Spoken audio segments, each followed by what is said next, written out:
घर की बहू शीना को इस बात का बड़ा घमंड था कि जिस काम में वो हाथ डालती थी वो काम अच्छा हो ही जाता है। शीना की हर बात में हाथ का इस्तेमाल जरूर होता था। एक दिन शीना का पति आकाश उससे कहता है, कल जो वो भिंडी बनाई थी ना तुमने, वाह वाह वाह वाह, मजे आ गए। मैंने अपने हाथों से बनाई थी। मेरे हाथों में वैसे भी जादू है, जिस चीज को छू लेती हूँ सोना बन जाती है। अब ये थोड़ा ज्यादा हो रहा है। मतलब अगर हर चीज को छू के सोना ही बना देती हो तुम, तो हमारे नाम के पीछे भी मणि लगा देते हम। चुप रहो, मुंह पे हाथ रख लो, कुछ भी बोलते रहते हो। शीना की सास बगिया से पूजा के लिए फूल चुन रही थी। सुंदर, अति सुंदर, कितने प्यारे गुलाब के फूल हैं, भगवान जी खुश हो जाएंगे। मैंने अपने हाथों से जो पौधा लगाया था, मेरे हाथों की कोई भी चीज बेकार नहीं जाती। हाँ बेटा, सही कह रही है, इसीलिए तो तुम्हारे पिताजी से मैंने अपने बेटे के लिए तुम्हारा हाथ मांगा था। और उन्होंने हाथों हाथ में मेरा हाथ आपकी बेटी के हाथ में दे भी दिया था। हाँ बेटा, वो तो है, पर मुझे ये बता, तू ये हर बात में हाथ क्यों बीच में लेकर आती है? माँ जी, पंडित जी ने हाथ मेरा देखकर नैनीताल में कहा था कि मेरे हाथ जगन्नाथ हैं, मेरे हाथों से कभी कोई काम नहीं बिगड़ेगा, तो मेरे हाथों की तारीफ तो मुझे करनी पड़ेगी ना। हाँ हाँ, ठीक ही कह रही हो वैसे, तो मिलाओ हाथ इसी बात पर। शीना को न सिर्फ इस बात पे गर्व था कि उसके हाथ से सब अच्छा होता है, बल्कि घर के सारे काम भी वो पहले अपने हाथ से करती, फिर कोई दूसरा उन कामों को कर पाता।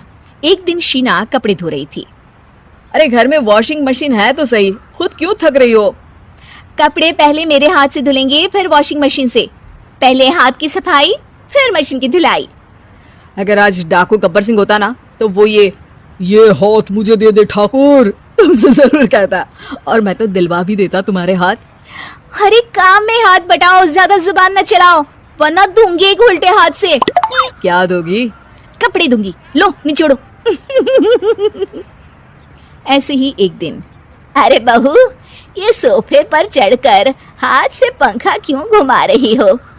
माँ जी, क्योंकि मेरे हाथ से घूमेगा तो ज्यादा अच्छे से हवा देगा। अरे बेटा, फिर तो तुम गाड़ी का पहिया भी हाथ से घुमा के मायके जाया करो। एक बार आकाश ने घर पर कार लाने की बात छेड़ी। माँ, सोच रहा हूँ कि एक कार लेकर आता हूँ। ले ले बेटा, क्यों नहीं? अरे पैसे हो तो हवाई जहाज भी ले लेना। हाँ, पैसा तो हाथ का मेल है, ले लेते हैं। इस हाथ पैसे देंगी, उस हाथ कार ले लेंगी। मुझे तो लगता है कि बहू कार भी अपने हाथों से धक्का लगाकर घर लाएगी।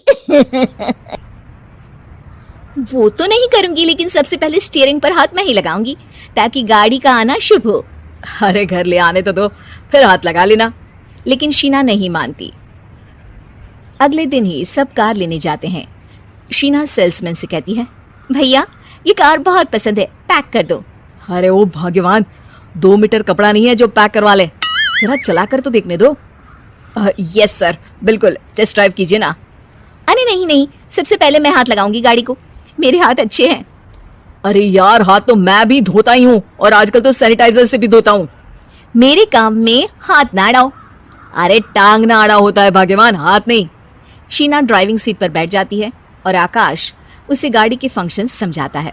देखो शीना, ध्यान रखना, ये है स्टीयरिंग, इससे राइट लेफ्ट जाएंगे, ये है एक्सेलरेटर, इससे स्पीड कंट्रोल कर सकते हैं, और उसी के पास में है ब्रेक, जो तुम्हारी जुबान में शायद मिसिंग है।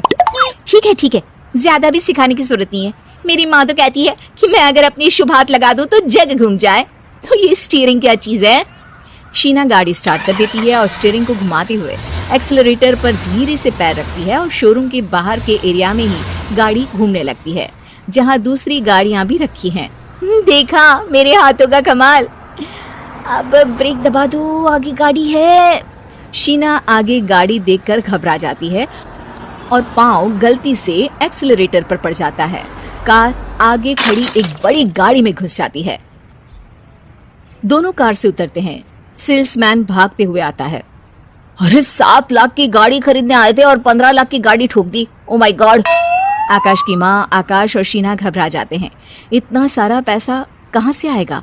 तभी वहाँ मैनेजर भी आ जाता है, पूरा माजरा समझता है। अरे टेंशन मत लीजिए, गाड़ियों का इंश्योरेंस था, आप जो कार लेने आए थे वही खरीद लीजिए। पर मैडम, जब तक आप सीख ना ले तब तक गाड़ी मत चलाइएगा। अभी तो आपने गाड़ी बस ठोकी है, जिसका बीमा भी था, लेकिन सड़क पे चलते हर इंसान का बीमा नहीं होता।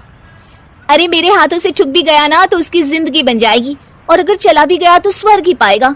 मैनेजर साहब, मेरे हाथ में कोई दिक्कत नहीं है, वो तो बस पाँव गलत जगह पर चला गया था। शीना की बात सुनकर आकाश अपना सर पीटता है और उसकी सास अपने हाथ से खुद का मुंह छिपा लेती है और मैनेजर हाथ जोड़कर माफी मांग लेता है।